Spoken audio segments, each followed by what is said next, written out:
beyond the azure blue. A God concealed from human sight. He tinted skies with heavenly hue, and framed the worlds with his great might. There is a God, He is alive, in Him we live, and we survive from dust our God, created man, He is our God, He is our God, the great I am, the great I am. There was a long, long time ago a God whose voice the prophets heard. He is the God that we should know, who speaks from his inspired word. There is a God, He is alive, in Him we live, and we survive from dust our God, created man, He is our God, He is our God, the great I am, the great I am.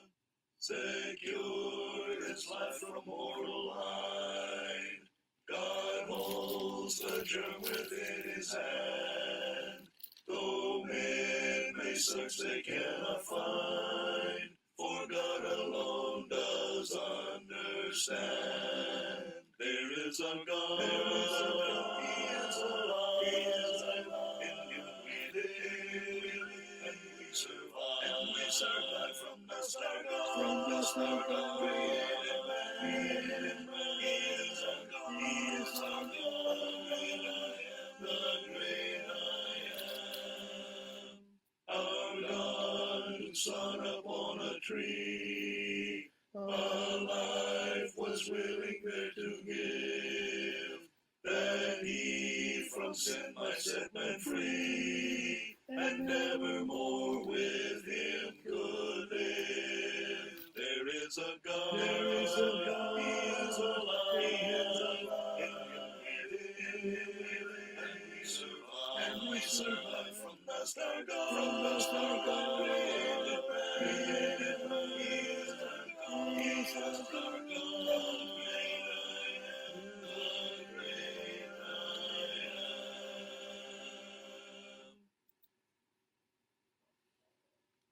On a hill far away stood an old rugged cross, the emblem of suffering and shame. And I love that old cross, where the dearest and best for a world of lost sinners was slain. So I'll cherish the old rugged cross, till my trophies at last I lay down. I will cling to the old rugged cross, and exchange it someday for a crown.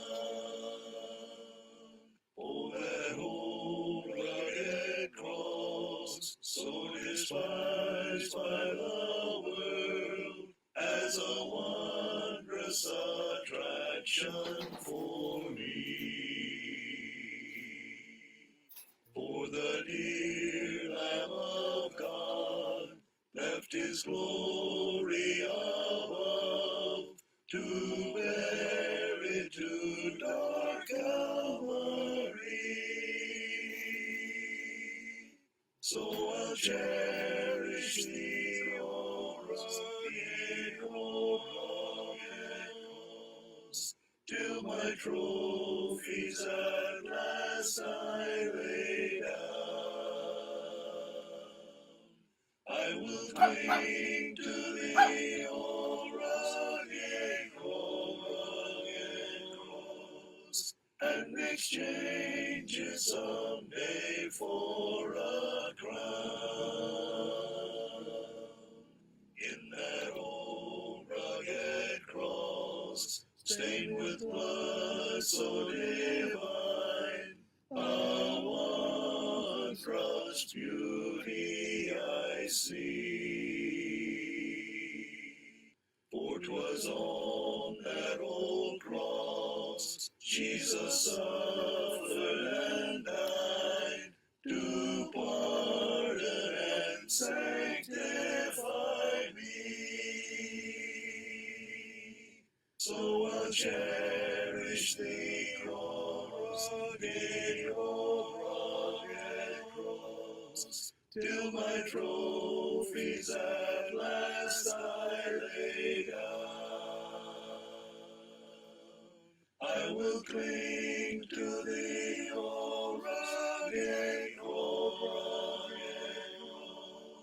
and exchange it someday for a crown.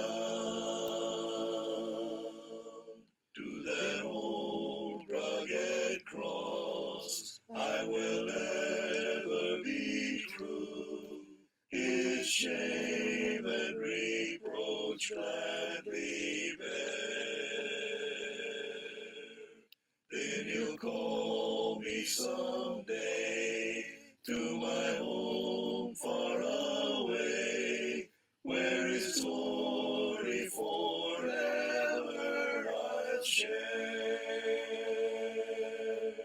So I'll cherish the rugged cross, till my trophies at last I lay down.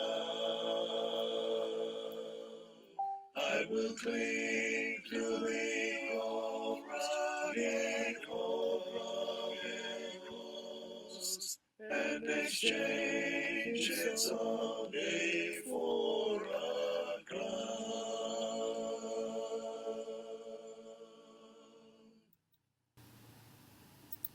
Magandang gabi mga kapatid. So tayo po naman ay darako na po sa ating pag-aaral po sa gabing ito. Dapat sana kagabi pero ngayon lang pong gabing ito. At saka bukas rin po ng gabi, tayo po ay magkakaroon ng Facebook Live preaching parehong oras. Ang ating paksa bukas, Beware of False Teachers. Yan po, alam po ninyo mga false teachers, hindi lamang po yung nagtuturo sa labas ng iglesia. Meron din po sa loob ng iglesia, nagtuturo po ng maling aral. Yan po ating pag-aaralan bukas. Pero sa gabing ito, ang ating pag-aaral po sa Revelation chapter 13. Ito po ang ating pag-aaral. Ito po ay isang pag-aaral din po sa paggamit ng context para maunawaan natin ang anumang bahagi ng Biblia na ating pinag-aaralan. Hindi natin pwedeng i-isolate ang isang bahagi na hindi natin tinitingnan yung context ng ating pinag-uusapan. Ang aklat po ng Apocalypse, ito po ay mahirap in the sense because it is highly figurative and highly symbolic. Pero actually, ang mensahe po niya hindi ganun kahirap maunawaan actually, mga kapatid. So, sa ating mga kakabsat, na ibang garabi, kada kayo amin kakabsat, ito mga kakabsatin natin mga Ilocano, sa ating mga kaigsuonan, alam po nyo, ang pinakamaraming grupo ng mga Pilipino, tatlo po siguro yan, Tagalog, Ilocano, at saka mga Bisaya. Tatlong grupo po ng malalaking pangkat ng mga mga Pilipino. Sa ating mga kaigsuonan, maayong gabi sa inyong tanan, mga igsuon. At sa ating mga katugangan sa Bicol Region. Bicol Region, ano po, Diyos marami na banggi sa Intugabos. Sa ating mga kapatid, kaibigan sa Pangasinan, Masanto sa Labi, at sa kayo namin. Sa ating mga kapatid dyan sa may Carabao Island, mayroong gabi sa tanan. At dito po sa aming lugar, may pabig kaya ko nga. Kung kayo po taga Malaysia, Indonesians, salamat, malam. Yung po mga salita po nila ay ng mga Malaysian, Indonesian, kahawig po sa ating salita, lalo po sa Bisaya. Maraming mga salita pareho po sa Indonesia. Ano ba po? So, punta na po tayo sa ating pag-aaral po sa gabing ito. So, dito po sa Revelation chapter 13. Ang context po nito ay sa Revelation chapter 12. Kung makita natin dito sa Revelation chapter 12, nagkaroon po ng digmaan sa langit. Actually, that's symbolical. Nagkaroon po ng spiritual na digmaan sa pagitan ng Diyos at ni Satanas. Ito po larawan nito, mga kapatid, na natalo si Satanas, na tinawag po sa verse 9 ng Revelation chapter 12. So the great dragon was cast out, that serpent of old called the devil and Satan. Sa pong salitang diabolos ay sabihin deceiver. At yung Satan, Satanas, sa Grego, enemy. So ito po ay kaaway ng Diyos at ito ay mandaraya.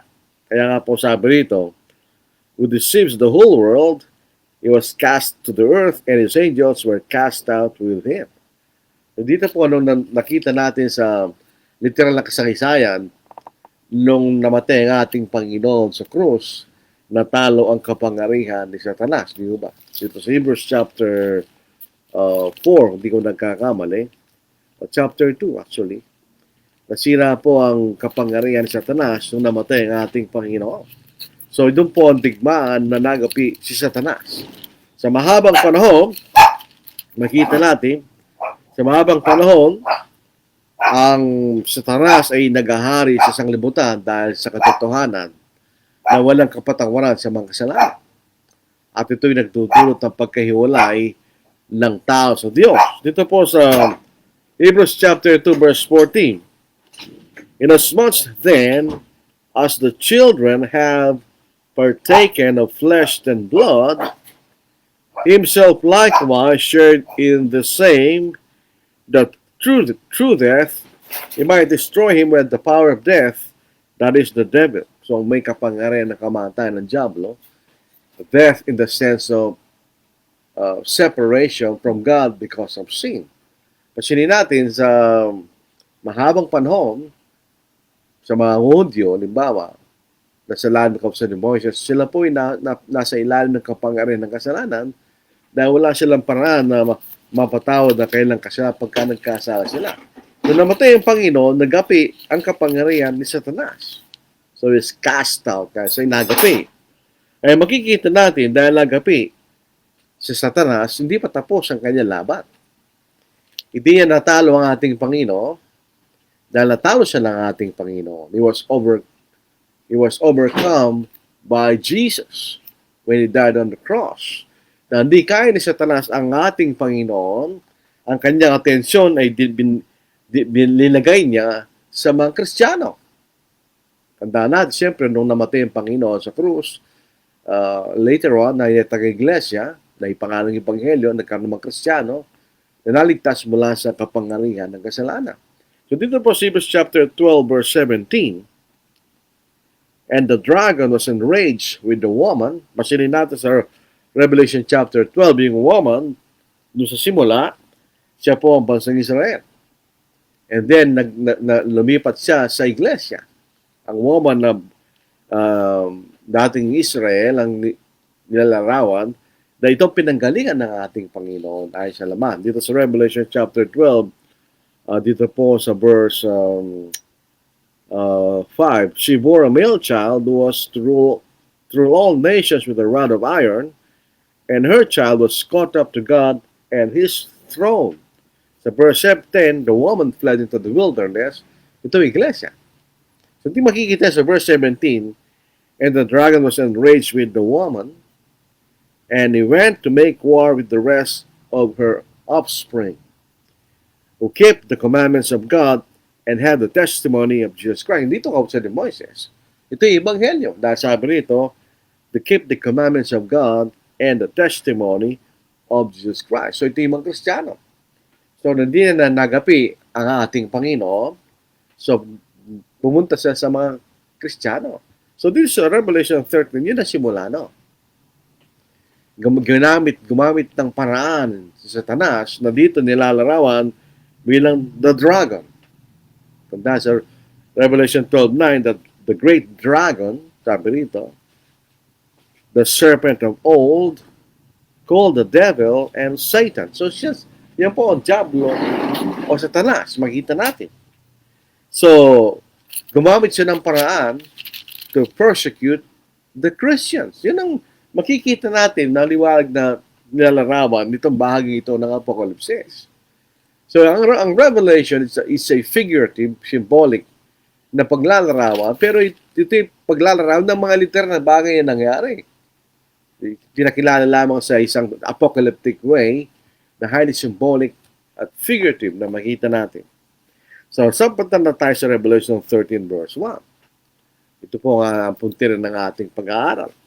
Then I stood on the sand of the sea, and I saw a beast rising up out of the sea, having 7 heads and 10 horns, and on his horns 10 crowns, and on his heads a blasphemous name. Then I stood, kanya. Kung makikita na I stood, ito si Apostle John, yun. Nakita po niya itong pangitain na ito na dito po sa pagkakataon na ito na po. Pero may mga translation, then he stood on the sand of the sea. And he saw so gamitin natin ang I. So from the point of view of John, the Apostle John. Regardless kung ano naman yung ibig sabihin ng I o he, sinasabi sa atin kung mahalagang bagay na mangyayari. Then I stood on the sand of the sea, and I saw a beast rising up out of the sea. Pag sinabing beast, ito yung isang malaking hayop. Mapunta tayo sa Genesis chapter 1. Ano po? Yung mga beast, ito yung mga malalaking hayop na nilalang ng Diyos. So, ito basahin po natin ano po. Dito po sa verse 24, 25. Then God said, let the earth bring forth the living creature according to its kind, cattle and creeping thing and beast of the earth. It's according to its kind, so it was so. And God made the beast of the earth according to its kind, cattle according to its kind, and everything that creeps on the earth according to its kind. And God saw that it was good. So ito yung mga malalaking hayop na nilalang ng Diyos. So ito yung larawan ng isang malaking hayop kanya. I stood on the sand of the sea, and I say, beast rising up out of the sea, having 7 heads and 10 horns. Obviously, hindi ito literal. May napakahirap ilarawan. 7 lang yung ulo, pero 10 yung sungay. Hindi nga sila parehas eh, di ba? 10 yung 7 yung ulo, 10 yung sungay kanya. And on his horns 10 crowns, and on his heads a blasphemous name. So ito yung larawan na makikita na it's a beast kanya. Pero obviously, this is not a literal beast. Ito isang tao. Kung lundag po tayo sa pinakahuling talata ng kabanatang ito, dito po sa verse 18, it's not literal beast. Ito po isang tao. Pansinin natin, doon sa salitang beast, meron na tayong clue. Ang beast, ito yung malaking hayop. So ito yung malakas na hayop, di ba? So itong taong ito ay parang malakas na hayop. So it's a metaphor. Here is wisdom. Let him with understanding calculate the number of the beast. For it is the number of a man. It's number 666. So yung beast ay tao. Hindi siya literal na beast. Pero pansinin natin ang larawan, 7 heads, 10 horns. And on his horns, 10 crowns. Sa mga Hudyo, ang number 7 is number of completeness. Ganun din po number 10. It's a number of perfectness or completeness. So dito po makikita natin ang isang madaling maunawaan kung ano sinasabi doon. So, yung sinabi po ito, siya galing sa dagat. Sa mga Hudyo, ang dagat ay isang tinitingnan nila na kung saan nanggagaling yung mga malalakas na mga storms. So, the sea has been seen by the Jews as something monstrous, nakakatakot, where storms come from. Alam mo, I sympathize with the Jews. I am from Pampanga, a landlocked province. Hindi kami sanay sa dagat. So pag nakikita ko yung dagat, parang nakakatakot siya. Dahil hindi ako sanay. Kailangan ako, may bagyo, doon nanggagaling ang mga malalaking ano, hindi ako sanay doon. So may bagyo at andun ako sa tabi ng dagat, nakakatakot talaga yun. From the point of view ng isang tao na nabuhay sa lugar na walang dagat. So yung mga Hudyo, ganun ang pagtingin nila sa dagat. Ito isang lugar na kung saan nakakatakot na nanggagaling yung mga storms galing sa dagat. Pero ito po ay isang figure. It represents restless human society na kung saan galing yung mga magugulong beast na sinasabi sa Apocalypse na ito. So tingnan po natin sa Isaiah, balik tayo sa Old Testament. Ito po ay patungkol sa Damascus, yung kahatulan po ng Damascus na sinasabi rito ni Isaiah sa 17 verse 12.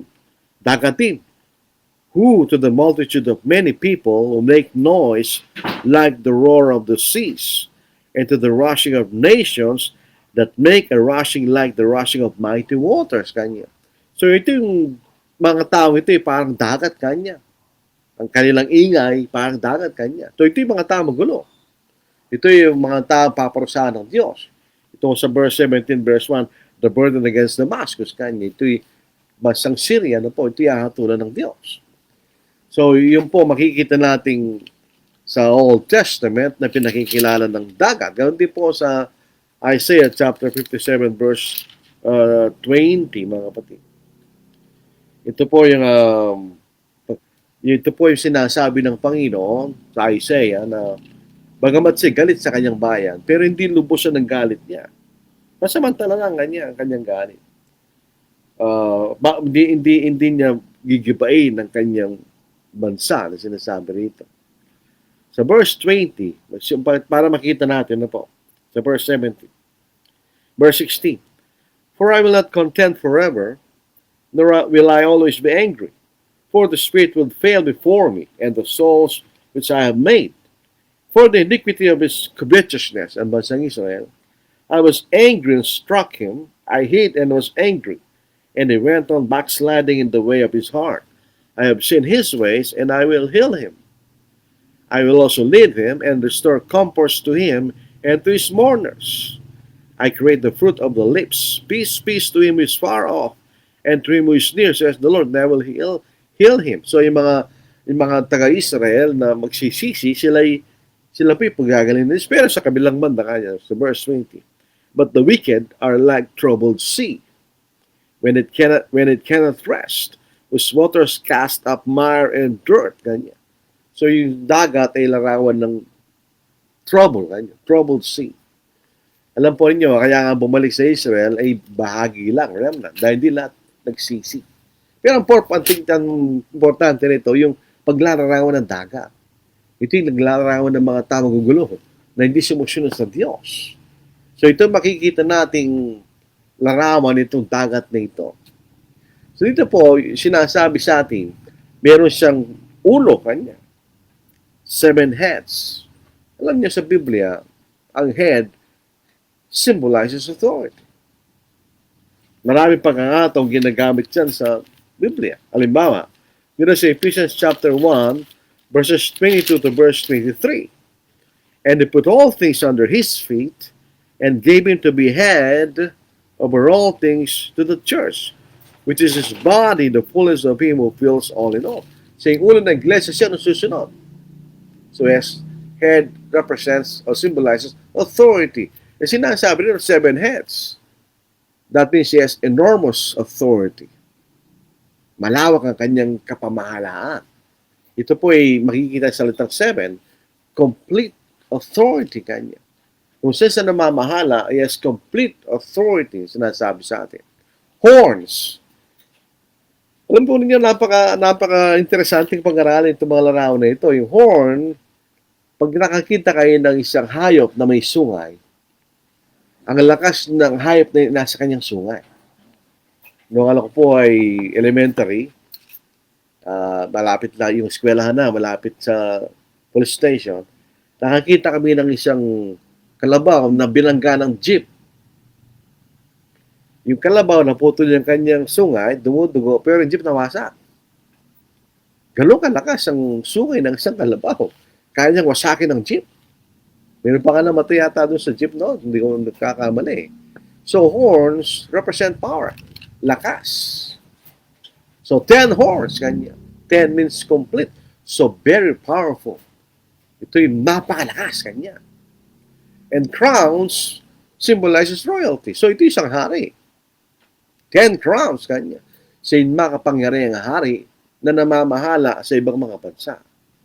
So ito makikita nating kahulugan ng beast na yon. He has enormous authority, very powerful, and is a king ruling over other nations. Yung pa makikita nating kahulugan ng beast na yon. At ito po ay isang nagbigay pa ng larawan sa susunod talata. Now the beast which I saw was like a leopard, his feet were like the feet of a bear, and his mouth like the mouth of a lion. The dragon gave him his power, his throne, and great authority. Tandaan na, dragon, yun ang Diablo. Yun ang Satanas. Ito nagbigay ng makilang kalakas, pamamahala, at kapamahalaan dito sa taong ito, doon sa beast. So itong beast, in itself, mga pangyarihan siya. Pero binigyan pa siya ng kapangyarihan ng dragon, ng Diablo kanya. Sige lang po yung larawan dito. The beast which I saw was like a leopard. Leopard, no? Bilis po yan. Which feet were like the feet of a bear. Yung bear, pagka napakalaki po ng claw ng bear, pag tinamaan ka niya, mamakutay ka. His mouth like the mouth of a lion. Lion, pag kinain ka, mamatay. So ito naglalaraw ng kapangyarihan ng beast na ito. It's a unique beast. Hindi lang siya nagkakarakterize sa uri ng hayop. Para siyang leopard na mabilis. Tapos sa bear, yung claw na makapangyarihan. At yung mouth like the mouth of a lion. Nakita kayo ng bibig ng leon. Nakakatakot yun. At nagbigay sa kanya ng kapangyarihan ay ang Diablo, mga kapatid. Makikita natin. So, the beast is the Roman Empire. Ang ika-apat na beast doon sa pangitain ng Daniel, sa Daniel chapter 7, yung pong Roman Empire. Dahil sa Isaiah, yun po yung apat. Alam po natin ang una, yung Babylon Empire. Sumunod po yung Medo-Persian. Pagkatapos po yung Macedonian o Grecian Empire, then the Roman Empire. Meron din po sa Daniel chapter 2 verse 44, yung kaapat na kaharian na yung Roman Empire. Yung napalaking tao, no po? Yung paa na kalahati ay putik at kalahati ay bakal, yun ay kaapat na kaharian. Yan ang Roman Empire, makita natin. So, dito po sa verse 2, the dragon gave him his power, his throne, and great authority. Alam natin yung dragon, yan ang Satanas. Sa verse 9 ng chapter 12, ulitin natin. So the great dragon was cast out, that serpent of old, called the devil and Satan, who deceives the whole world. He was cast to the earth, and his angels were cast out with him. Doon sa Revelation chapter 1, nakita natin, itong pag-uusig na dati, malapit na mangyari. At si Apostle John ay nabuhay sila ng Roman Empire. So obviously, ito yung Roman Empire, di ba? Ito yung Roman Empire. Doon sa Daniel chapter 7, nakikita natin, ito ay doon sa ikaapat na kaharian, ito ay magkakaroon ng pagkikipaglaban laban sa kaharian ng Diyos. Pagsahin natin sa Daniel chapter 7, 19 to verse 25. Then I wish to know the truth about the fourth beast, which was different from all the others, exceedingly dreadful, with its teeth of iron and its nails of bronze, which devoured, broke in pieces, and trampled the residue with its feet. And the 10 horse that were in his hand, and the other one when he came up, before the tree fell, etc., namely the horn which had eyes and mouth, who spoke pompous words, whose appearance was greater than his fellows. This is verse 23, verse 25. Ito fourth beast, he shall break pompous words against the Most High, ang ilaban sa Diyos, shall persecute the saints of the Most High, and shall intend to change times and law. Then the saints shall be given into his hands for a time, times, and half a time. So obviously, itong Daniel chapter 7, ito tinutungkulan ng Revelation chapter 13. Magkakaroon ng digmaan sa pagitan ng kaapat na kaharian na walang iba kundi Roman Empire at ang kaharian ng Diyos. So yung Roman Empire, ito ang instrumento ni Satanas para usigin niya at patayin ang mga Kristiyano. Yung sa Revelation 12 verse 17. And the dragon was enraged with the woman, and they went to make war with the rest of her offspring, who keep the commandments of God and have the testimony of Jesus. Testimony, hindi po testimony, ano po? Testimony, the testimony of Jesus Christ. Yun ang makikita natin. So, di pakikita nyo, hindi pa mahirap maintindihan. Kung meron tayong background sa Old Testament, lalo po sa kalatid na diyan, na ito inihula ng panahon na yon, makikita natin ang kahulugan. So, verse 3. Basahin po natin ang verse 3 na po. And I saw one of his heads as if it had been mortally wounded, and his deadly wound was healed. And all the world marveled and followed the beast. So yung isang kanyang ulo ay parang namatay kanya. Anong ibig sabihin nun? Ang dati yung ulo ay authority. Yung pong pag-uusig ng mga Kristiyano, actually, nagsimula sa pamamahala ni Emperor Nero na pinagbintangan ng mga Kristiyano na sumulong sa Rome. Pero pagkamatay po ni Nero, yun po yung namatay. So in other words, yung ulo na yun na namatay, nahinto yung persecution ng mga Kristiyano. Nang ito ay gumaling, ibig sabihin, ito yung pagpapatuloy ng persecution na nagsimula sa panahon ni Nero. Yung makikita natin. Kasi natin itong larawan po ng beast ito po yung beast na magpe-persecute sa mga Kristiyano. Pero may nauna pang persecution bago dito sa beast na ito. Ano po? Yung nga po ay yung parang uno na mortally wounded pero gumaling. So magpapatuloy ngayon yung persecution nagsimula doon sa panahon ni Nero. Dito po sa verse 4. So they worship the dragon who gave authority to the beast, and they worship the beast, saying, who is like the beast, who is able to make war with him. Ito po yung mapapasin natin. Yung sumamba sa beast, like, hindi po mga Kristiyano. Hindi mga Kristiyano sumasamba sa kanya. Ano po? Hindi mga Kristiyano. Basahin natin, hindi mga Kristiyano. Dito po sa verse 8, nundag tayo konti. All who dwell on the earth will worship him, the beast, whose names have not been written in the book of life of the Lamb slain from the foundation of the world. So hindi mga Kristiyano yan. Dahil wala mga pangalan nila sa aklat ng buhay kanya. Sila ang sumasamba doon sa beast. At inaangahan nila yung beast na walang katulad. So in other words, dito po sa Revelation 13, makikita natin yung paglago at paglaganap ng emperor worship sa panahon ng Roman Empire. Meron na po mga pagsamba sa emperor bago dito, pero di ganun ka widespread. Pero ngayon sinasamba sila. Sabi nga natin, sino sumasamba sa beast? All who dwell on the earth. Ito hindi mga Kristiyano whose names are not on the book of life of the Lamb slain from the foundation of the world. This verse 8. So hindi man Kristiyano sa panahon na ito ang sumasamba doon sa beast. At sila inaangahan nila ang kapangyarihan ng beast. Siyempre, hindi sila Kristiyano. Obviously, mga Kristiyano, alam natin, hindi nila sasambahin yung beast because hindi siyang Diyos.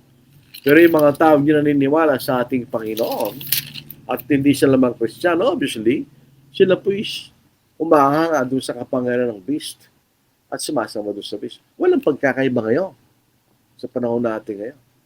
Pero kay sikat, inaangahan ng tao. Pero hindi nila inaangahan ng ating Panginoon. Dahil di sila sumasamba sa ating Panginoon. Meron sila sariling pagsamba, hindi ang pagsambang ipinagutos ng ating Panginoon. So yung mga tao sa panahon na yon, sila'y sumasama doon sa beast. Ano ang ginagawa ng beast na yon? Sa verse 5, and it was given a mouth speaking great things and blasphemies. And it was given authority to continue for 42 months. Then he opened his mouth in blasphemy against God, to blaspheme his name, his tabernacle, and those who dwell on the earth. Who dwell in heaven. Kanya. So ito pakita natin, itong beast na ito ay lumalaban sa Diyos. So itong pagsamba sa emperor, ito po ay ginamit na tool laban sa mga tapat ng Diyos. Laban sa mga Kristiyano. Walang pagkakaiba kay Daniel. Sa panahon ni Daniel, di ba? Ang mga kaaway po ni Daniel, gawa lang isang kautosan na kailangan yung hari lamang kailang paglingkuran at doon lamang sila manalangin. Eh si Daniel, siyempre siya po ay tapat sa Diyos. Siya nanalangin pa rin sa Diyos. Hindi siya naglingkod doon sa hari in a spiritual way. So siya po ay pinrosyade. Siya nilagay doon sa lion's den. Eh, siyempre, alam po natin ang kasaysayan sa protection ng Diyos. So, itong mga Kristiyano, ito ang linabanan nitong beast na ito. Yung emperor, yung Roman emperor, ang kanyang laban sa Diyos. At kanyang inuusig ang mga Kristiyano sa loob ng 42 months, so 3.5 years. Ito again, makita natin, yung 3.5 ay kalahati ng 7. 7 symbolizes completeness. So ito yung part of the time lang. Hindi ito magpapatuloy sa buong panahon. Meron siyang katapusan. Ito pag-uusig na gagawin ng beast sa mga Kristiyano. Meron siyang katapusan, ganyan. Dahil ang sinasabi, 42 months lang. So ang kanyang sinasabi ay laban sa Diyos. Then he opened his mouth in blasphemy against God. Blasphemy means kaniniran po rin. Sinisiraan niya ang Diyos. To blaspheme His name, ang kapamahalaan ng Diyos. His tabernacle in the iglesia and those who dwell in heaven. So, lahat ng mga spiritual na mga bagay, kinalabanan itong beast na ito. Kaya nga ito'y lumalaban sa Diyos. It was granted to him to make war with the saints and to overcome them. And authority was given him over every tribe, tongue, and nation. So, sa buong mundo ang kanyang kapamahalahan. At siya po ay binigyan ng kapangyarihan ng Diablo na makipagdigmaan sa mga Kristiyano at talunin niya ang mga Kristiyano. Yun ang mission ng beast. To persecute the Christians na makikita natin. Pero makikita natin ano yung dahilan bakit ang mga Kristiyano they have the faith and patience of the saints. Hindi sila nag-compromise doon sa emperor. They didn't worship the emperor. There's a Revelation 11, then I was given a reed like a measuring rod, and the angel stood, saying, Rise and measure the temple of God, the altar, and those who worship Him. Then, sinukat nilang pananampalataya ng mga Kristiyano. Hindi katulad ng panahon na ni Daniel na sinukat ngunit kulang, pero sila hindi. Sabi-sabihin na kailang pananampalataya ay lubos sa Panginoon. Kaya sila po ay hindi nag-compromise. Kahit na makita natin later sa pag-aaral natin, sila po ay pinatay. They were persecuted and were killed. Hindi pa rin sila sumamba doon sa beast. Makikita natin. Ano yung patience? This is Romans 12 verse 19. Dahil may panahon nagaganti ang Diyos. Ipaghihiganti niya ang kanyang mga banal. So Romans chapter 12 verse 19, Beloved, do not avenge yourselves, but rather give place to wrath. For it is written, Vengeance is mine, I will repay, says the Lord. So sila po ipaghihiganti ng Panginoon. Doon sa pag-uusig na gagawin sa kanila. Dito sa verse 10, sinasabi sa atin, He who leads into captivity shall go into captivity. He who kills with the sword must be killed with the sword. Here is the patience and faith of the saints. Alam nila na itong beast na ito na papapatay sa kanila sa pamagitan ng tabak. Siya rin ay papatayin ng tabak. So siya rin ay maghihiganti ang Diyos laban sa mga tao ito.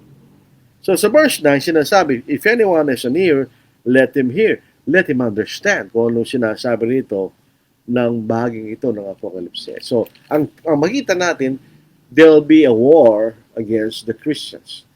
There will be a great persecution against the Christians at ang ginamit ni Satanas ay ang Roman Emperor, the Roman Empire, laban doon sa kaharian ng Diyos. Yun lang larawan ng digmaan dito, mga kapatid. It's a spiritual warfare. Pag-uusigin, papatayin ang mga Kristiyano with the hope na pag pinatay mong Kristiyano, magagapi mo na at masisira mo na ang layunin ng Diyos. Noong namatay ang ating Panginoon sa krus at itatag niya ang kanyang iglesia, mga kapatid, di ba? Yun po ang kaisipan ni Satanas. He will lead into captivity, shall go into captivity. And he who kills with the sword must be killed with the sword.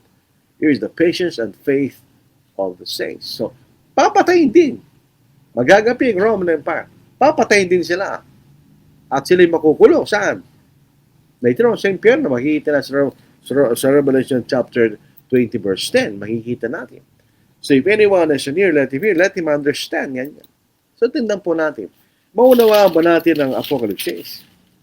Otherwise, bakit tayo sinutusan ng Panginoon na unawain natin ang nakasulat kung hindi natin maintindihan? Dito sa Revelation chapter 1 verse 3, Blessed is he who reads and those who hear the words of this prophecy and keep those things which are written in it, for the time is near. Paano mo gagawin yun kung di mo maintindihan? Di ba? So we can understand. Makita natin. So sa verse 11, tuloy natin. Then I saw another beast coming up out of the earth, and he had two horns like a lamb and spoke like a dragon. So ito po isang combination na makikita natin. Ito po. Isipin nyo, isa'y lamb. Alam natin ng lamb, ito po isang hayop na very, very tame. Maawo. Ang sheep, actually, hindi man kaya protection ng sheep ang sarili niya laban sa kaaway niya, di ba? Yun ang larawan niya, pero pag nagsasalita siya, para siyang dragon. So, his appearance is very deceptive. Lamb, docile, inoffensive. Hindi nangangagat yan. Hindi siya lumalaban sa tao. Very docile. Maamo. Mga yan ang larawan ng isang lamb. So, ganito itong beast na ito. Pag nakita mo siya, maamo siya. Pero actually, he speaks like a dragon. Pagka, di alam po ninyo, yung salitang dragons, may mga dragon na makikita na sa ibang kultura. Diba? May sa mga Chinese, meron silang dragon. Kaya sa Western culture, meron silang dragon. Diba? Hindi natin alam kung ang dragon existed before. Siguro. Maybe. Pero ang lalaki speaks like a dragon. Fierce. Great roar. Kanya. Terrorizing those who heard. Dahil ang kanyang tinig ay mabaksik. Yun ang pagsasalita nitong parang lamb, itong horse. Pero mabaksik kanya. Terrorizing kanya. Fierce. Nakakatakot ang kanyang tinig. Pero yun ang kanyang tunay na katangian. Nakatago lang sa larawan niya. Parang ito po yung characteristic na sinasabi ng Panginoon sa Matthew chapter 7, 15 to 20, doon sa mga false teachers na sinasabi. Basahin natin. So, Matthew chapter 7, 15 to verse 20. Beware false prophets who come to you in sheep clothing, but inwardly they are ravenous wolves. You will know them by their fruits. Do men gather grapes from thorn bushes or figs from thistles? Even so, every good tree bears good fruit, but a bad tree bears bad fruit. A good tree cannot bear bad fruit, nor can a bad tree bear good fruit. Every tree that doesn't bear good fruit is cut down and thrown into the fire. Therefore, by their fruits you will know them. Fruits, yun ang doktrina nila. You will know a false prophet by his doctrine. Ganyan. So, ganun din itong bis na ito, sa verse 11. Tuloy po natin. Anong kapangyarihan niya? And he exercises all of the authority of the first beast in his presence, and causes the earth and those who dwell in it to worship the first beast, whose deadly wound was healed. Ganyan. So, ibig sabihin, in the presence of the beast, ito ang ganun kapangyarihan ng kanyang otoridad. Ganyan. Yung sinasabi sa atin. Ito pong tinatawag na beast na ito sa verse 11, later on is identified as the false prophet. A false prophet, a prophet is nagtuturo yan. So, if a false prophet, nagtuturo siya na maling turo. Tinuturo yung maling turo ng beast na makikita natin. Sa Revelation 16 verse 13, basahin po natin, itong ating makikita. And I saw 3 unclean spirits like frogs coming out of the mouth of the dragon, and out of the mouth of the beast, and out of the mouth of the false prophet. Kanya. Tanda na, dragon, Satanas, beast, yung emperor, at yung false prophet, ito tinasabi sa verse 11. Sa 19 verse 20, tingnan po natin, sa 19 verse 20, ito ang ating mababasa. Then the beast was captured, and with him the false prophet, who works signs in his presence, by which he deceived those who received the mark of the beast, and those who worship his image. These two were cast alive into the lake of fire burning with brimstone. So itong beast na ito later on, ito yung tinatawag na false prophet. So the Revelation 20 verse 10, the devil who deceived them was cast into the lake of fire and brimstone, where the beast and the false prophet are. And they will be tormented day and night forever and ever. Yun ang kahatulan doon sa beast at doon sa maliit na beast na ito. Itong kanyang autoridad is backed by the authority of the beast. Kaya nga mayroon siyang autoridad. Possibly, ito yung mga provincial administrators of the Roman Empire who enforced the edict of the emperor. Ito po yung mga nagpapatupad sa mga probinsya ng Roman Empire. Ipinag-uutos nila yung kautusan ng Roman Emperor.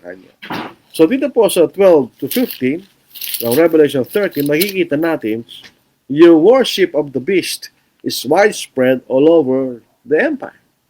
So yung pong worship, emperor worship, basahin natin. And exercises all the authority of the first beast in his presence, and causes the earth and those who dwell in it to worship the first beast, whose deadly wound was healed.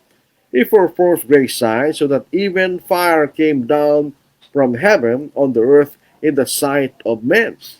It deceives those who dwell on the earth by those signs, which he was granted to do in the sight of the beast, telling those who dwell on the earth to make an image of the beast, who was wounded by the sword and lived. It was granted power to give breath to the image of the beast, that the image of the beast should both speak and cause as many as would not worship the image of the beast to be killed. So, ito po yung widespread emperor worship. Pag hindi ka sumamba doon sa emperor, you will be persecuted. Sa verse 15, you will be killed. Kanya. And cause as many as would not worship the image of the beast to be killed. Kanya. O kaya, sa verse 17, and that no one may buy or sell except one who has the mark or the name of the beast or the number of his name. Either you'll be killed or you suffer economic persecution. Wala kang mabebenta, hindi ka makabili. Kanya. So dito sa puntong ito, sa Revelation 13, the emperor worship has become the official religion of the Roman Empire. Kaya delikado po rito yung mga Kristiyano. Dahil hindi sila sasamba, obviously, the emperor, dahil sasamba lang sila sa Diyos. Ito po ay isang, isipin natin, ito po ay isang nagtuturo sa atin that even with the danger of death, we should not compromise our faith. Kahit ang matay tayo. Itong nangyari sa mga kapatid dito, sila'y namatay. Itong widespread emperor worship, widespread persecution, and killing of the Christian is the beast of verse 11 is responsible. Dahil siya po naging tagapagpatupad ng utos ng emperor, di ba? At ito'y ginamit niya sa pamagitan ng pandaraya. Deformed signs. Sabi nga po sa binasa natin kanina, siya po'y nagpakita ng mga signs kanya rito. Kasi dito po sa verse 14. And he deceives those who dwell on the earth by those signs which he was granted to do in the sight of the beast. Alam po nyo, hindi kataka-taka. The 2 Thessalonians chapter 2 verse 10, nabasa na po natin yan, di ba? Basahin natin.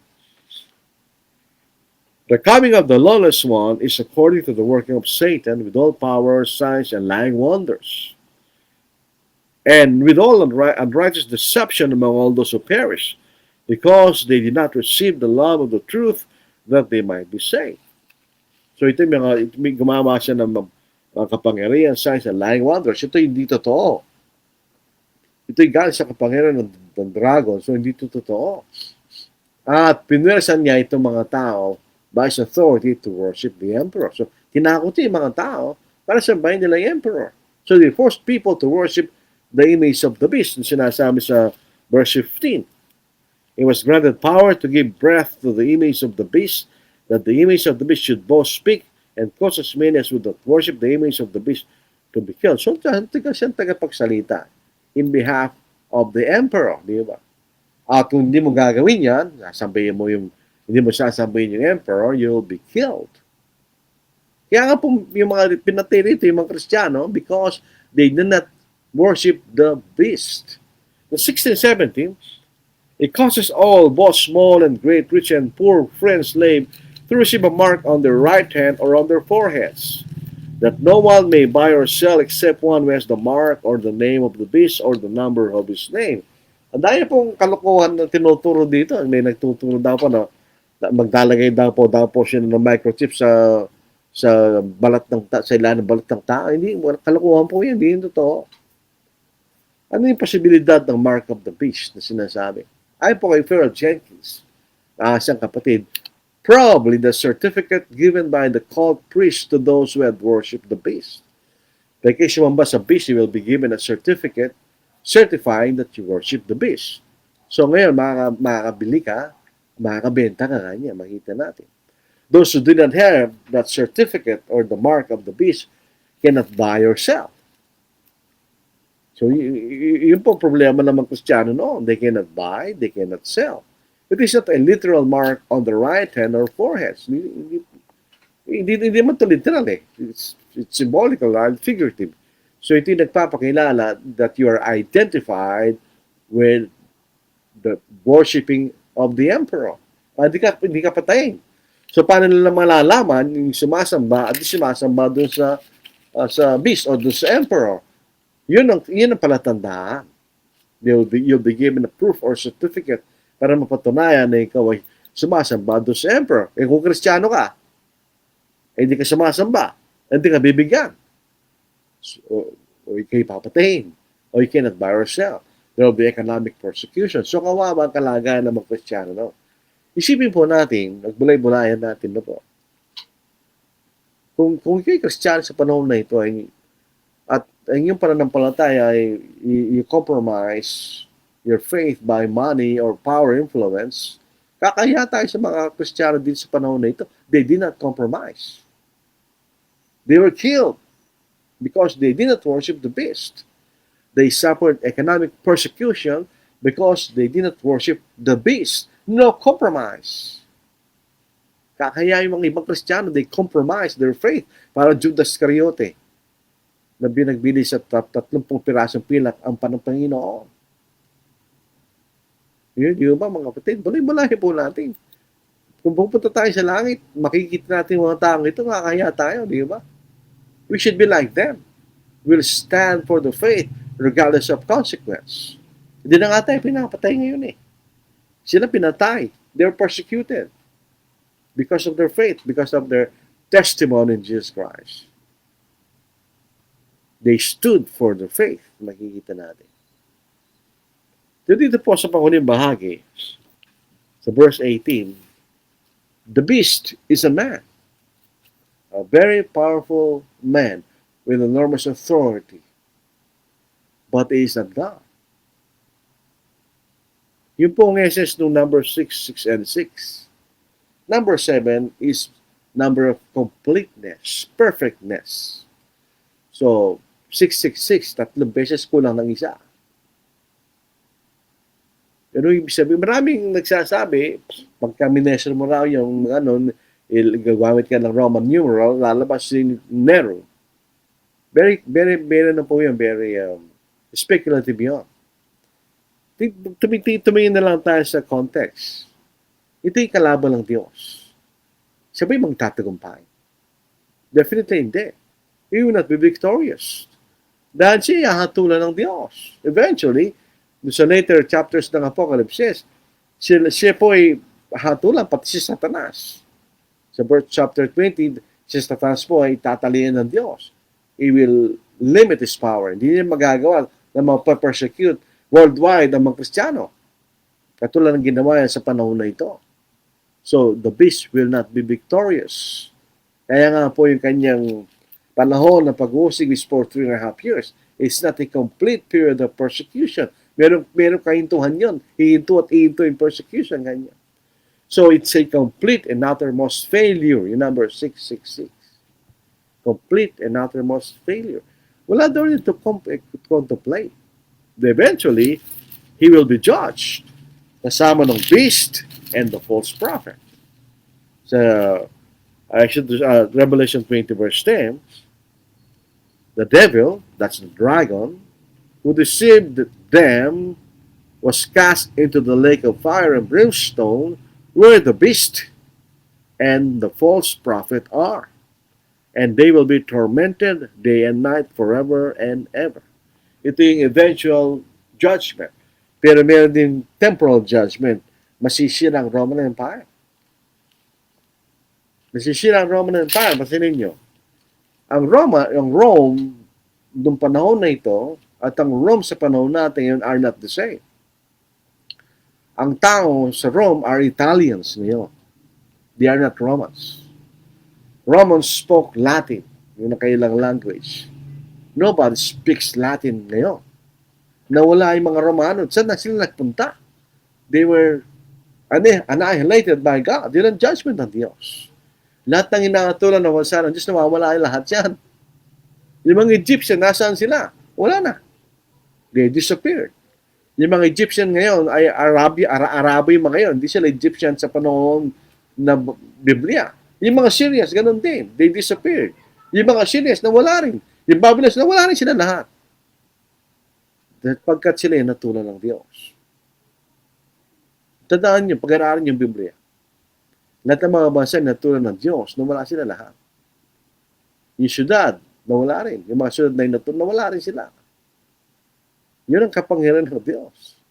Kaya, pansinin natin, wala nang Romano sa panahon natin ngayon. Nobody speaks Latin anymore. As a nation of people, wala na. It's a dead language because nobody speaks Latin. Saan nagpunta yung mga Romano? Those who spoke Latin, pinatay sila ng Diyos. Nawala sila lahat. Natalo ang Roman Empire eventually, di ba? Historically, nawala ang Roman Empire. Ay sa Apocalypse, maraming dahilan. There was a breakdown of morals, breakdown of the family, at saka numina internally ang Roman Empire so that nagkaroon external invasion ang Roman Empire. Kasi wala. They disappeared. Kaya, specifically, sino ito? It's futile to identify who this is. Specifically, alam natin, is a Roman Emperor. Makapangyarihan ng tao. At hindi maaaring hindi naman isang tao ito. It may represent the lines of emperor in the Roman Empire who persecuted the Christians, di ba? pero they will fail. Eventually, dahil ang Roman Empire was judged by the Lord, it was completely destroyed. Ayon po kay David Brady, meron daw 100 interpretation of 666. Kaya nga, you'll be very speculative kung tayo pa maghula kung sino yan specifically. Pero po natin siya kaaway ng Diyos. And he will not succeed. Kalaban mo ang Diyos eh. Kaya 666 eh. Complete and uttermost failure as opposed to number 7. Di ba? 3 beses nga yun eh. 666 eh. So, 3 beses na kulang sa isa. It's complete and uttermost failure. Hindi siya nagtagumpay laban sa Diyos. Yun ang kahulugan ng Revelation 13. Di ba? Mahirap bang maintindihan? Hindi. Kung makikita natin ng context ng pinag-uusapan. So, sana po ito'y naging nakatulang po sa atin.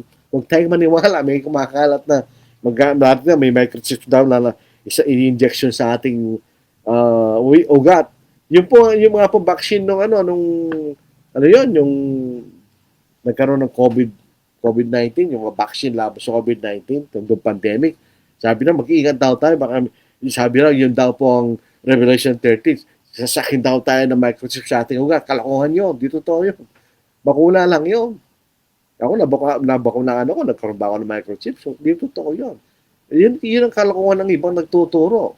Pero kung mag-stick lang tayo sa Biblia, sa context na pinag-uusapan, malalaman natin kung ano yung tinuturo ng anumang libro na ating pinag-aaralan. So, Revelation 13, ito yung persecution ng Satanas laban sa mga Kristiyano at ginamit niya yung makapangyarihang tao at pamahalaan sa panahon na yon, the Roman Empire. Yun ang makikita natin. At din na magagawa ni Satanas yun ulit. Eventually, lulundag tayo sa Revelation 20, pagkatapos po, ng malapit nang matapos sa 1,000 years, andun tayo sa 1,000 years actually. Hindi yan literal na panahon. Ito yung panahon bago darating ang Panginoon. Pag malapit nang matapos kanya, mag-a-attempt na naman si Satanas na gawin niya yung ginagawa niyang ito. Pero hindi na siya magtatagumpay. Ito po sa verse 9. Verse 7. Now when the 1,000 years have expired, Satan will be released from his prison and will go out to deceive the nations which are in the four corners of the earth, Gog and Magog, to gather them together to battle, whose number is the sand of the sea. They went up on the breadth of the earth, surrounded the camp of the saints and the beloved city, and fire came down from God out of heaven and devoured them. Ganyan. So, di na papayagan ng Diyos uli yan. Bago dabating ang Panginoon, magkakaroon ng attempt na gano'n, pero yun ang judgment day. So, sila po ay parurusahan ng Diyos. So, hindi na mangyayari yun. Katulad ng baha sa panahon ni Noah, hindi na mauulit ang buong lupa ay babahin ng Diyos. Hindi na mauulit ng Satanas ay gagamit ng makapangyarihang bansa upang usigin niya ang mga Kristiyano. Yun makikita natin. So, maraming salamat po sa inyong pakikinig. Sana po ay nakatulong po sa inyo ang pag-aaral na ito, mga kapatid. Tingnan po natin yung mga comments. Jillian Nel, good evening. Manny, good evening, Brother Lord Salunga. Good evening din po. Samuel Graneta, good evening, brethren. Rupert, ganda ngayon po, Brad, at sa lahat na yung tagapakinig. Jim Bautista, good evening. Roy Bebs Capini, good evening po. Blessed evening pala. Rafael Ortiz, good evening sa ating lahat. Uliana Laoy, good evening, brother. Ano bang address dyan? Ganyan. Isusulat ko po rito yung address, ano po? Para makita nyo yung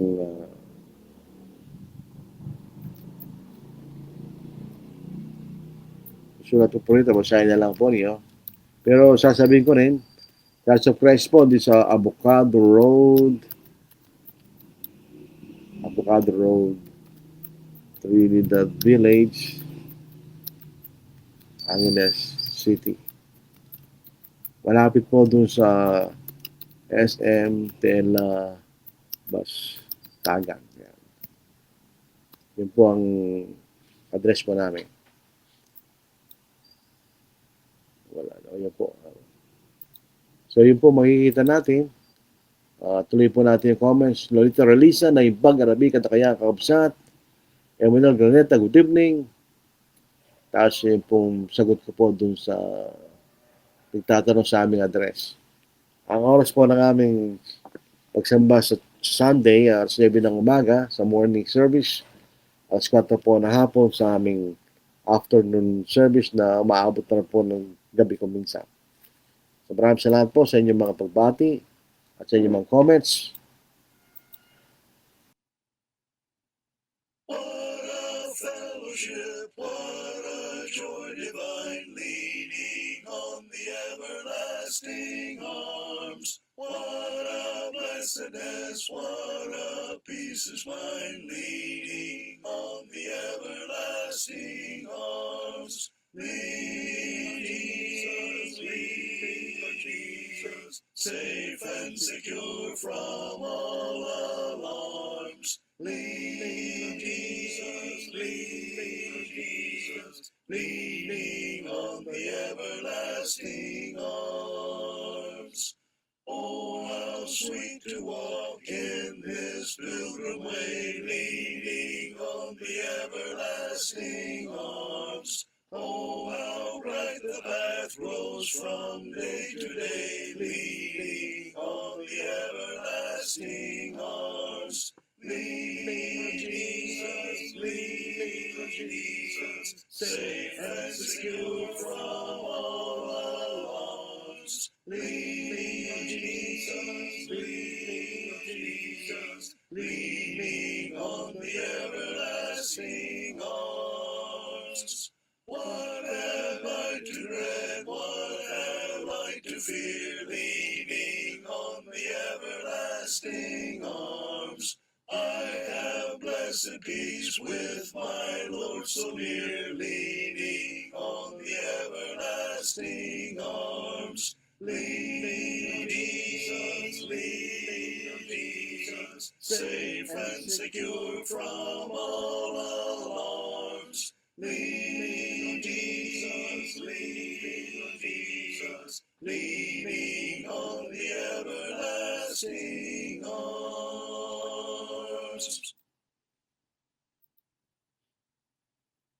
Although I cannot see the way o'er life's tempestuous sea, I know that Jesus is my friend and that He'll pilot me. By His hand He'll pilot me over life's tempestuous sea. When my blinded eyes cannot see the way. Come what may, let come what may, on life's dark and stormy sea. My dear Lord, blessed Lord, He will pilot me. Dark clouds may gather in the sky and rough the sea may be. His love shall ever be my song, and know He'll pilot me. By His hand He'll pilot me over life's tempestuous sea. When my blinded eyes cannot see the way. Come what may, let come what may, on life's dark and stormy sea. My dear Lord, blessed Lord, He will pilot me. Dear Lord, whatever the storm may be, I'll simply trust in Thee, relying on Thy love so true to safely pilot me. By His hand He'll pilot me over life's tempestuous sea. When my blinded eyes cannot see the way. Come what may, let come what may. All my stars can see. My dear home, blessed home, it will pilot me.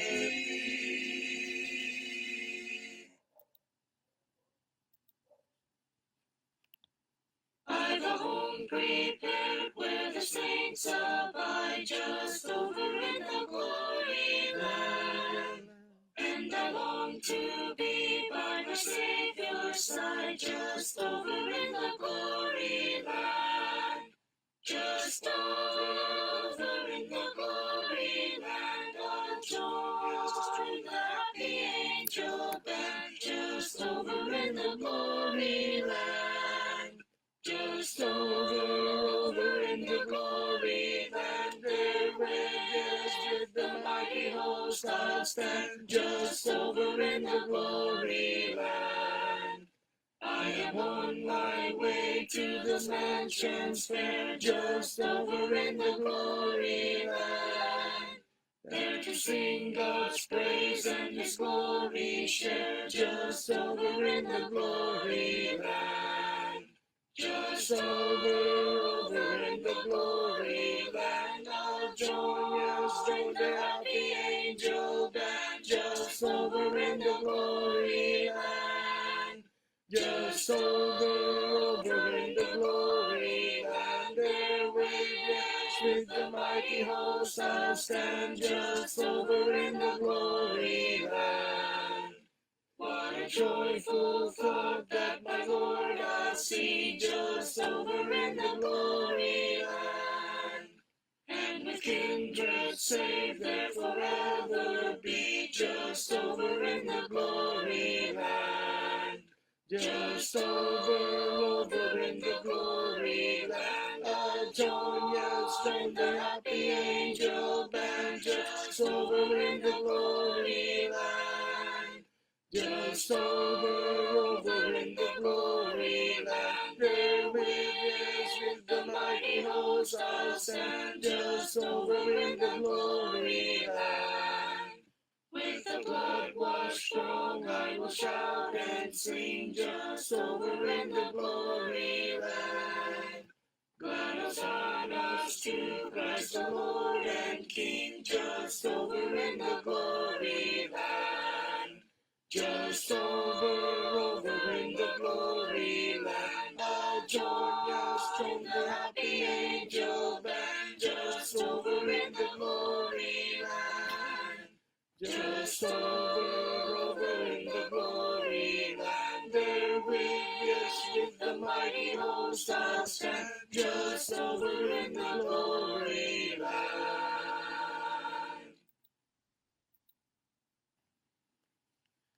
I'm pressing on the upward way, new heights I'm gaining every day, still praying as I onward bound. Lord, plant my feet on higher ground.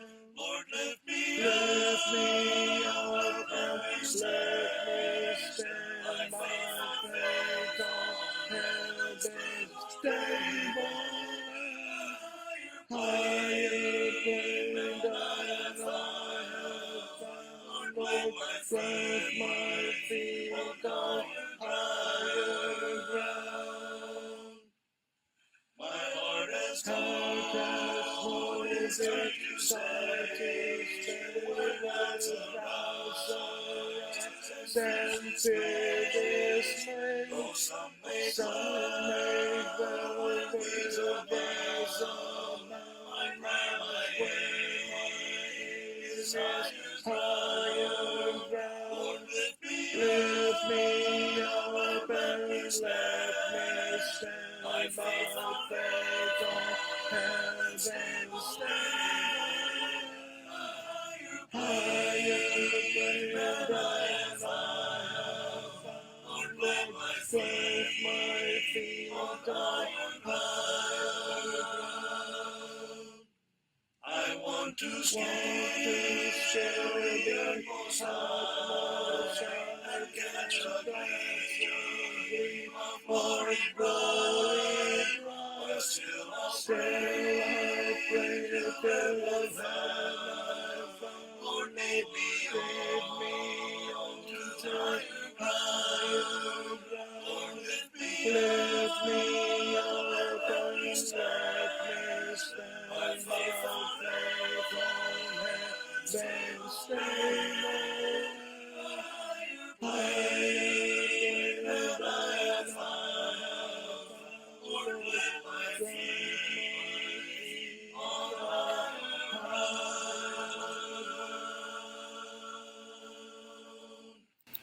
Baklaseng higher ground po yun. Ano po, alam natin, nakagayon po natin ay 3/4 lang, pero po yun po yung 4/4. Ano po. Una ko po narinig yan noong dumating si Roger McDonald, kasama niya yung maraming mga kabataang mga kasama niya noon. Doon po kami sa Law Hotel, gabi na yun eh. Sinawit namin yung version ng higher ground.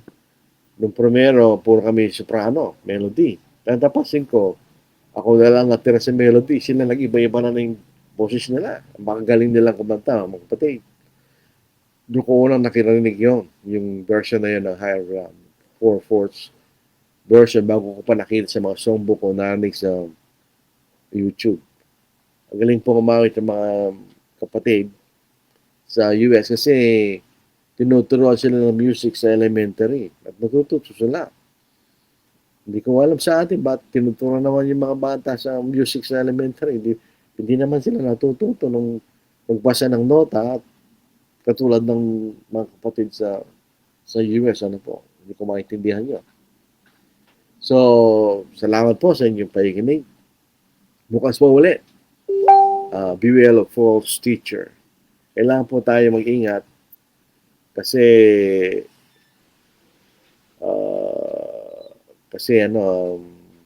marami rin pong mga kapatid unfortunately nagtuturo ng mali. The people are deceived. Pag nagturo ka ng mali, pinaniwalaan mo, your soul will be in danger. Yan po kaya yun ang ating pag-aaralan bukas ng gabi. Beware of false teacher. Sana po kayo magsama ulit sa ating pag-aaral po sa ating Facebook live preaching. Gusto po nyo kaming makasama sa pagsamba, gawain ng Panginoon, dito po sa Angeles City. Isa lamang po ang Sound Church sa Angeles City. Sa Angeles City mismo. Sa Angeles City area, maraming sound churches po dyan. Balacan, San Fernando, etc. Pero sa Angeles City lang, dito po sa Angeles City Southside Church of Christ. Dito po sa Avocado Road, Trinidad Village, Phase 3, Angeles City. Actually, ito yung located sa Kalibot, Bacolod. Pero ang address po ng postal address, Angeles City, mas malapit sa Angeles kaysa sa actually Bacolod. Po. At yung isang Phase 1 and 2 ng Trinidad Village, Angeles City naman yun. Yung Phase 3 and 4, kabila naman. Sa boundary kasi po ito eh. Yun po sa Avocado Road, Trinidad Village, Angeles City. Malapit po ito sa SM Telebastagan at meron kayong makikita ng Shell station kung galing kayo ng Angeles City. Yun po ang landmark. Tapos merong kanto sa pakanan, pasok lang po kayo doon. Ilang metro, merong kantong pakaliwa, makikita na po yung church building, Church of Christ. Meron pong hotel na makikita ninyo. Pero sa left side, yun ang aming church building. Sunday po, alas 9 ng umaga at alas 4 ng hapon, mga kapatid, ang aming pagsamba. Kung gusto nyo magsama kami, you're welcome. You're most welcome na sumamba po kasama po namin sa pagpupuri sa Diyos. Kung kayo po yung mga Kristiyano, traveling near Angeles City, inaanyahan po namin kayo. Pumunta po kayo makisama sa aming pagsamba, pagpupuri sa Diyos. So tayo po ay manalangin, amang banal. Kayo po yung muli nagpapasalamat sa inyo sa lahat ng mga bagay na ibinibigay sa amin sa inyong mga pangailangan. Ay higit sa lahat po dahil sa inyong dakilang pagmamahal sa amin, binigay niyo po inyong anak, kami karoon ng pagkakataon na malaya kami sa tahan ng kasalanan sa pamagitan ng iyong ebanghelyo. Kami nagpapasalamat po sa Banal na Espiritu na siya nagpahayag at nagpakilala sa amin na naisulat upang ang kami na hindi nabuhay sa panahon na yon ay magkaroon pa rin kami ng pagkakataon na malaman namin ang dakilang mensahe ng kaligtasan. Dinadalayan po namin sana ng mga nakikinig sa inyong ebanghelyo, buksan ang kanilang kaisipan, unawain nila, sila po yung maniwala at sumunod sapagkat yun ay magdudulot sa kanilang kaligtasan at kanilang magkaluluwa. Kami naman Kristiyano, nadalayan namin ang Diyos sa sana'y patuloy niyo ipatubayan sa pamagitan salita, ay magpatuloy sa paglilingkod na may buong katapatan. Hihingi po namin ang inyong kapatawaran sa aming mga pagkakamali. Dinadalayan po namin na sana magtagumpay po kami sa pangangaral ng ebanghelyo. May mga tao makikinig sa dakilang mensahe ng kaligtasan. Dinadalayan din po namin ang aming mga namamahala sa pamahalaan na sila mamahalang may kaisan upang mapatuloy po ang kapayapaan sa aming bansa upang kayo patuloy po sa aming paglilingkod sa inyo, Diyos. At ang lahat naman ito ay aming inihingi, dakilang pangalan sa Kristo. Amen. So, kita tayo fully bukas, Thursday, parehong oras. Beware false prophets. Maraming magandang gabi sa inyo lahat. Naway tayo pikasiyan ng Diyos. God bless.